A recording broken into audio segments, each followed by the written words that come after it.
Welcome to the DFS Build MLB edition. I'm Kevin Robert Smith. We're going to go over this pretty big Friday slate and hopefully help you win some MLB DFS. If anything we do here does help you, please give this video a like and also consider subscribing to our channel. The DFS Build helps the community grow and helps us know that we're doing something right. And also doing that alerts you to future videos. We also cover NBA, NFL, even been dabbling in a little bit of UFL as the season winds down. But we're going to get right into it. We have no real weather concerns. The Seattle KC game is kind of mildly concerning, but nothing we should be too worried about. So we got some wind blowing out, so keep that in mind for these games here. They're in full green at Roto Grinders. But yeah, it looks pretty good across the board. But let's get right into it. First game, we got Dodgers and Yankees at Yankee Stadium. Seems like a pretty good pretty good place for bats across the board. You got Yamamoto against the Yanks. I don't know how I feel about him here. I don't know if I want to pay for Yamamoto at 9.8K at Yankee Stadium against the Yankees. And then on the other side, you have Poteet, who has actually been good across two starts, but he faces the Dodgers. So that doesn't look good. How are you feeling here about these two? Yamamoto is okay, but he's pricey. Obviously not a good spot. Soto might be out, which is something that could boost him a bit, but he's pretty far down the list. There are plenty of other cheaper guys you can get to that aren't facing the Yankees. So on the flip side, I don't really see the point of getting to New York, though. You're not really getting leverage with them. Obviously, it's a good offense. Team you can consider stacking every night, but with Soto out, they're a little watered down, presuming he's out. So yeah, like Judge as a one-off, fine. Dodgers look great. Probably the top stack on the slate, all things considered, but they're pricey as always. I think making them a priority is logical. There's cheap enough pitching to make it work. Poteet's really a nobody. So Ohtani, Betts, Freeman, Smith, Hernandez is a pretty fearsome fivesome there at the top, but they won't come cheap. So you're going to have to make some sacrifices. I think Hayward and Lux are okay salary savers. Pages too, you can make a case for, but yeah, they look pretty strong. I imagine they'll be fairly owned as well. Yeah, I think we're pretty aligned here. I mean, obviously the park puts the Yankees in play just because the Yankees not having Soto is a big deal still. Yamamoto is a good pitcher, so not really excited to go out of my way to target him. The only reason why I would, I think, is if the Yankees were completely unowned or if he was really, really chalky. So that'd be the only reason for me. Not really looking at the Yankees here, though. Not really looking at him, though, either. I don't want to necessarily target the Yankees. They still have a 21% K rate and a 169 ISO. It's not exactly a super great matchup. I agree with you on the Dodgers. They look awesome. The wind's also blowing out in this game, so that could be helpful. Poteet, it's too small of a sample size to really work off of that, but it just, as you said, he's not a formidable opponent at all, so the Dodgers look really good. All right, next game here, we got the Reds and Cubs. Obviously, it's a really good park for offense. Justin Steele and Nick Lodolo. These are two good pitchers, but this is not really the park that I would feel good about confiding in them. Yeah, I like both offenses in this park. I think it has like a 9.5 total, so it looks pretty appealing. I like both sides. Yeah, Steele is cheap. That's kind of the main thing. He's 7,200, so pretty good value on a pretty good pitcher, but obviously the park's bad. The matchup's not ideal for K's. It's fine. I could see getting to him as a value play just in a tournament. Probably wouldn't do it in a single entry, but large field, 20 max, 150 max type scenario makes sense. Lodolo projects okay, but he's not cheap either. I would just rather punt with Steele than overpay for Lodolo. I think the Cubs look okay also, but I'm not really inclined to pick on Lodolo. He's a pretty good pitcher overall. This lineup is kind of mediocre. If I do play anyone here, it'd be a righty power bat, Morel, Suzuki, or Wisdom. Those are really the only three firmly on the radar. I guess you can make a case for Dansby Swanson, just kind of a cheapie. But yeah, it's fine. I'd rather play Steele than stack Cincinnati, I think, though. Is Steele traditionally a reverse splits guy? Because last year he was showing against lefties a 206 ISO, and then this year it's a 205 ISO against righties. Let me do a little research because off the top of my head, I don't remember. He's neutral split, so Okay, so far this year, that would make me a little bit interested in the right side of the plate here for the Reds. I mean, just Spencer Steer stands out as a individual play that looks really good here. 246 ISO against lefties. Doesn't really strike out that much. He walks a lot. He gets on base a lot. So he's probably my pricey favorite play. though. Huh? Yeah, he is pricey. Maybe that'll lower his ownership. I don't know. But honestly, as you said, not really a great strikeout matchup for Steele. So the price aspect is the only reason I would have interest in Steele here. But I actually like the Reds a good deal. Starting with Steer, but a full stack looks pretty good. On the Cubs side, I'm not as interested in the Cubs. Lodolo has better numbers across the board. But also, I'm with you. I'm not super excited to pay 9.6K for Lodolo against a competent Cubs offense with a park upgrade when we're not considering the wind in Wrigley anyways. All right, on to the Guardians and Marlins. Logan Allen will take on the Fish, and Ryan Weathers goes up against the Guardians. I'm not like excited to play these offenses, but these are definitely two pitchers that we can target if we want to. How are you feeling about this one? I think Cleveland looks pretty good against Weathers. He's been better than expected, but I don't really buy it. I think the underlying stuff is kind of underwhelming. So I think Cleveland looks interesting, even in a park downgrade. Miami might be the worst stack on the slate. Like Logan Allen's not good, but the Marlins lineup is such fucking trap. Like they have a 233 WOBA with a .093 ISO against lefties. What is this lineup? This is terrible. Like Dane Myers is the only guy with good numbers. Jake Berger's been awful. Josh Bell has been awful. Brian Dalekers has been awful. There's just no reason to get to them. I don't think Allen's really a play either, though, right? It's a whole lot of red. Yeah, blood. Yeah, like I said, I don't really like the offenses, but Logan Allen's not that great. So I think you can play the Marlins, but I'm with you. It looks really bad. I don't want to. So I'm probably just not. much like there's no need. Like no. It's a lot of Allen's games. not gonna. Allen doesn't even look awful for 6'9".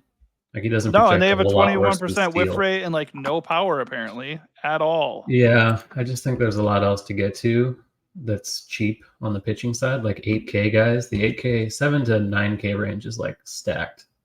So I don't think Allen for 6'9" is really necessary. I think he's fine if you land there.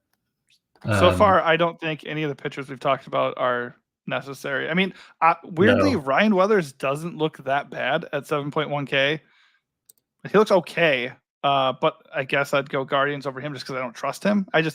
For me, I'm avoiding the game probably. I don't think it's a real surge that he's in the midst of. I think he's kind of the same guy he's always been, maybe a little bit better, but Cleveland's really not a bad offense. Ryan Weathers. Hitting for power. He's actually crushing lately. What is going on? 22 plus fantasy points in 4 straight games. Ridiculous. Surely this is where it all just blows up. Bless you. Thank you. So yeah. Okay, so yeah, we're probably doing Guardians or nothing here, right? Is that the message? He historically has a pretty wide split, and he's got a 20. They do have a 174 ISO against lefties. Yeah, he's keeping the ball on the ground, but I don't know. I think Ramirez, Naylor, and Fry. Naylor less so because he's a lefty, but look at that. Ramirez have just been nuking lefties. What? Fry with the 408 ISO. What is that? He's been awesome. Disgusting. Okay, I might be with you a little bit here on Guardians. I don't trust the Guardians. Every single time the Guardians look good, what happens? They get one run. Every single time. All right, here we go. Giants and Rangers. Logan Webb taking on the Rangers. Michael Lorenzen taking on the Giants. I think it's an okay spot for Lorenzen, although I don't feel amazing about it. And Webb is always in play just because he's been good. But I don't ever like using pitchers against the Rangers. So for me, this is probably a stay away game personally. But the matchup probably favors Lorenzen the best. I just don't really trust him. I'm not playing any bats in this game. I think Logan Webb is maybe the best pitching option dollar for dollar on the slate. Just because he's 7-7, like he's quite a bit cheaper than usual. And not a good spot, but you're getting a discount for that. And he keeps them on the ground, decent strikeout stuff. certainly can go wrong, but he's cheap enough to where it's not going to totally murder you if he gets you 10 to 15 in theory. And I think he has upside for more based on leash and stuff. So he's not going to project as well as Lynn, but he looks pretty great to me. Oh dear. I agree on the price point call again, just like with Steele. If you want to save and get a good pitcher for under 8K, they're in play. I'd keep them in my player pool for pitchers for sure. But the Rangers can be dangerous, and they have an 18% K rate. So I'm not really a big fan of it, but I do understand the pricing discount for sure.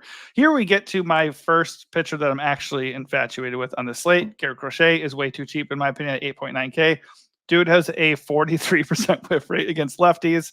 I don't know how many of them he'll face in this Red Sox lineup, but I do know that the projected lineup has a 28% whiff rate and only a 118 ISO. And he's also, by the way, still striking out righties at a 32% clip. So I don't think it really matters. He's not giving up a ton of power, and he's making bats miss like crazy. So that's just, he's too cheap. He's my top pitcher on the slate. I don't have really any interest in Boston, except for if Crochet is going to be chalky. He's coming at 29%, so second highest owned pitcher on the board right now. So he is obviously chalky. I would leverage a little bit with the sprinkling of Boston just because they do have some guys with power. Obviously, Tyler O'Neill smokes lefties with a 325 ISO, and Devers can hit both sides of the plate pretty well. But very, very much on the Crochet side of this one. And then I don't want the White Sox because they're the White Sox, and I'm not super interested in Cooper Criswell. So thoughts? Yeah, I mean, Crochet is probably the SP1, and I see no reason he shouldn't be. He's underpriced. Matchup's good. Ballpark sucks, and the weather seems kind of hitter friendly, but I'm not really too concerned. Like, he's not 10K, he's 8-9, so getting a good enough discount on him, I can see why he's going to be chalky, and he should be, so no qualms with it, but I don't think he's a must play either. Yeah, disagree, but it's all good. There's a lot of good, nicely priced pitchers though, so I think that's where your head is at, and that's totally the reason he's not a must. Because right. Yeah, I agree. I agree with that logic. All right, so Bryce Miller takes on the Royals. That doesn't sound great for him. Daniel Lynch takes on the Mariners. Obviously, the Mariners are an advantageous spot for any pitcher. I don't really tend to trust Daniel Lynch, but let's see, what's his price at? Actually, pretty cheap, 6.9K. I think he's viable here. They have a 27% K rate. They do have a little bit of power, obviously, so that could be a problem. He gives up a 171 ISO to righties, so it's not a safe play. But I think Daniel Lynch looks totally fine at 6.9. On the other side, Bryce Miller. I don't really like targeting the Royals. They're a pretty good offense. They have a 152 ISO. They don't really strike out much, so I don't want Bryce Miller at all. I would have a little bit of interest in the Royals, though. How are you feeling about this one? My favorite stack on the slate is in this game. It is the Mariners, because Daniel Lynch is maybe the worst pitcher on the board. They have quite a bit of righty power. He's allowed a 347 WOBA with 39 career home runs to righties. They just look good. They get a park upgrade. It's hot in Kansas City, so the weather is good for hitting. They have quite a bit of righty power, especially at the top of the lineup. I think it looks pretty fabulous, and I have zero interest in Miller. Kansas City also looks pretty good on the other side, just because Miller's a fly ball guy. Could have some home run issues. Historically, he has. So this looks like a game for offense, and I think the pitching is dog shit. Yeah, I definitely don't. I don't think Daniel Lynch is a great pitcher in general. Small sample size, by the way, for the year. He's only had 3 starts, but I think it's more of just a price point play and the fact that the Mariners whiff. That's the only reason I'm interested in him. But of this game, it's mostly the Royals for me. I like KC bats quite a bit. All right, we got the Rockies visiting the Cardinals. Obviously, we know Colorado can't be trusted anytime they're outside of Coors, because they really can't be trusted even when they're in Coors. So I don't really want to play them against Lance Lynn, and in fact, I want to play Lance Lynn. Worth noting that he does have issues with lefties, and I do think they have a few lefties. Well, they have 5 in the projected lineup, so that could be a problem. He does give a 167 ISO to lefties, and he only strikes them out at 18% clip. So a little bit worried about the number of lefties they can throw in there, but it's not really a park for hitting. And the Rockies aren't good. So I do favor Lance Lynn here. And on the other side, I guess in theory, the Cardinals, would grade out okay against Austin Gomber, but I don't really love it. I think it's just Lynn or bust for me in this game. Yeah, I'm kind of worried about him being really chalky because he's cheap and projects well, and everyone loves to pick on them outside of Coors, but he's really just not any good anymore. It's been a few years since he's been kind of an ace. So he projects great. I'm getting a ton of him. He's my highest owned player on the slate right now, but no chance that ends well. Just I would zero like to chance. mush him quite a bit. 35% own Lance Lynn. Okay, so I mentioned the splits, right? It was way worse last year, admittedly, and it is the Rockies, but I might have a lot more interest in the Rockies if he's going to be 35% owned. That's crazy. So yeah, obviously it's a good spot, solid park, good price, good projection, but he's very, very owned. So I will definitely be playing Lynn a lot because of all those reasons, but I absolutely will have more leverage stacks via the Rockies than I normally would on a guy I'm using that much. Yeah. Any interest in the Cardinals or Gomber? No. Okay. All right, moving right along. We got the Astros taking on Griffin Gas Canning. Yeah, this park has been pretty good for offense. And the Astros are potent. I think Kyle Tucker remains out, though, so they're a little bit less problematic for Canning. But he has major problems with lefties on the year. 266 ISO and 16% K rate against lefties. So Jordan is really the only lefty he has to concern himself in this matchup. So the full stack might not be as comforting as we want to think it is, but I still think it's in play for sure. And then the other side, you have Framber Valdez. What's his price actually? It is 8.2K, which is pretty good. Angels come out with a 21% K rate, but they do have a 193 ISO, and they've been smoking lefties. He has reverse splits, though, so I don't know if that really helps us that much. That said, if he's going to be owned, I would be interested in the Angels, but he's coming in with 14% ownership, so I don't know if that's really a great leverage play. How are you feeling about these arms and Houston and the Angels? Yeah, I think Valdez looks pretty good just because he's underpriced. He got absolutely murdered by this team last time we saw them a few weeks ago, but can't get too crazy about one start. So I'm going back to the well. Three home runs. It was not good. I remember I had him a lot, I think. Oh, no. I think I actually had the Halos in that game because he was really chalky that night, wasn't he? I don't know. I remember I manually excluded them because I was getting them too, and then they went off, and it was annoying. That's hilarious. It's all a blur in MLB now, isn't it? Yeah, you remember certain things, and for some reason, I remember that. Just watching. Well, you remember the bad ones. You remember when your guy gets -5. Yeah, but he looks good again, so I'll play him again. Stack your Halo. They look great too, though. Like they do. 193 ISO. The Stros do. The Angels, I'm not. No, I mean 193 ISO. They look plenty good. They look okay. He's not historically a guy that allows a lot of home runs, and he's not going to be as owned as he was that night. So I don't really think the leverage. No, I know. There, but I agree. Park is good for Houston, and they're cheaper without Tucker overall. Like Alvarez and Altuve. Beyond that, they are pretty affordable. So I don't mind it as a value stack. Going to be pretty popular though, I would think. Yeah, I was just going to ask you that. How popular would they be going against the lowest price pitcher of the slate? And it makes sense that they would pop in the system. But like I said, if the current splits for Canning are to stick and we are going to pay attention to that, then Alvarez looks like a good one-off and the rest of them might not be as good as they look, possibly. Historically, he's been reverse. No, I know. I'm just saying 160 lefties on the year and the numbers look bad. So yeah, well, he hasn't been good against anyone, I guess. No, it's true. It's true. All right, here we go. We got 2 more games. Toronto and Oakland. Chris Bassett taking on the A's. And they got Hogan Harris, who I've never heard of in my life. Is this a bullpen game for these guys? Because no, he threw like 100 pitches in this last game. Yeah, he did. He was actually good with 20 fantasy points against the Rays. So anyways, I suppose you could go with Hogan Harris because he's cheap. He's 6.5K. I don't really want to target the Jays, but they also don't look that good beyond not striking out. On the other side, I don't know why, but I always like to play the Athletics. But I usually it's usually because they're facing a pitcher that everybody wants to play. So if we go and look at Chris Bassett, third best projection, 20% owned. So you better believe it. I'm going to have a little bit of interest in Oakland tonight. They do have a 164 collective ISO. They do strike out with almost 25% clip, but they're pretty healthy and they do have power.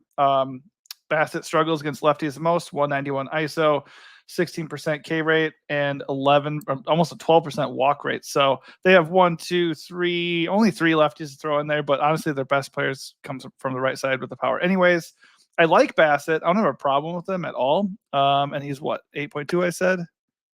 Mm-hmm. Yeah, 8.3. So decent price, decent matchup. I would gladly get exposed to him. But depending on how much I end up playing him, I would certainly get some leverage stacks because I do like Oakland in a vacuum too. I think he looks good. He looks a little better than Valdez for 100 more, so I'd rather play him.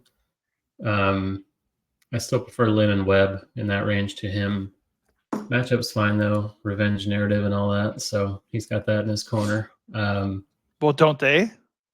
No, he didn't play with any of these schmucks on the team now. Yeah, but they remember. There's no way they remember. They're all children anyway. They know he used to. They know he used to pitch here though. They're gonna be out to get him. You'll see. The park is bad for hitting too, but I still don't hate Toronto. Kind of Jansen and Guerrero specifically. Even Springer and Bichette are kind of cheap. So righty power against Hogan Harris, I don't hate. Oh, his splits. Kind of as a secondary stack. Look at his splits. Sample, right? It is a very small sample size, but 222 ISO against righties.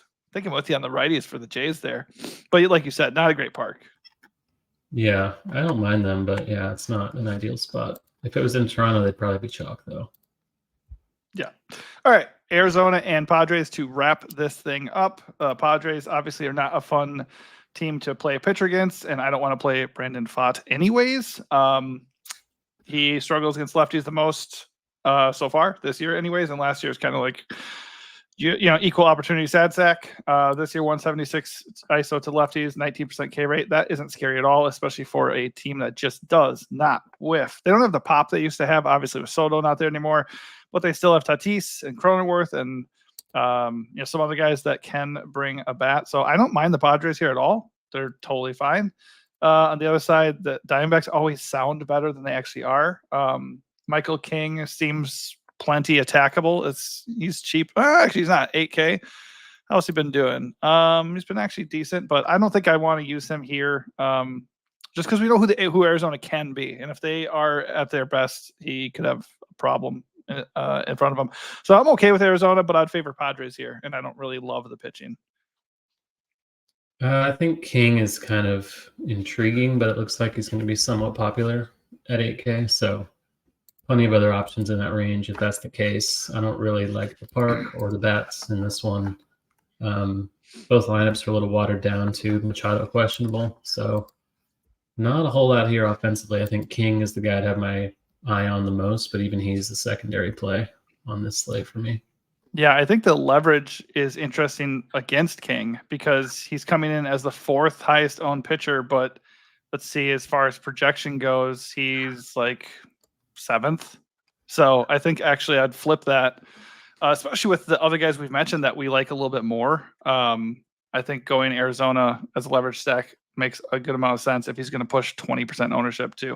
Obviously, we don't want to go and like just play all these leverage stacks. It's just like pick a couple with the other main stacks that you're playing, and hopefully works out. All right, as we get going here, who's your top pitcher of the night? Your SP1. Mine's Crochet. I don't really care if he's chalky. I think I'll probably go a little underweight on Lance Lynn, and then I'm probably not going to play Logan Webb very much, and I'm going to go very much underweight on Michael King. I would pivot to Chris Bassett, or who's the other guy in that range that we talked about? Valdez. Yeah, so that's probably where I'm at. Yeah, I mean, the SP1's probably Crochet, but not flying under the radar. I think Webb is really interesting if he's going to come in under-owned compared to the other 8K-ish guys. Lynn is technically the one I have the most of, but like I said, I'm a little nervous about that, and I would prefer to not do that. Yeah. All right. So as far as stacks goes, I think we agree. Dodgers look great. Astros look good. You can target the Cubs, Reds in that game. You like the Mariners a lot. Is there one offense that you're starting with that you feel really good about tonight? Head and shoulders above the rest? It's Seattle. I don't think they're going to be owned. I think it's an elite spot that people aren't going to target as much as they should. So boom or bust, but I'm hoping it's a boom night. All right. Sounds good. All right. Thanks for tuning in. Hopefully this breakdown helped you out a little bit. If it did, please give this video a like and also consider subscribing to the channel. Thanks for watching and good luck.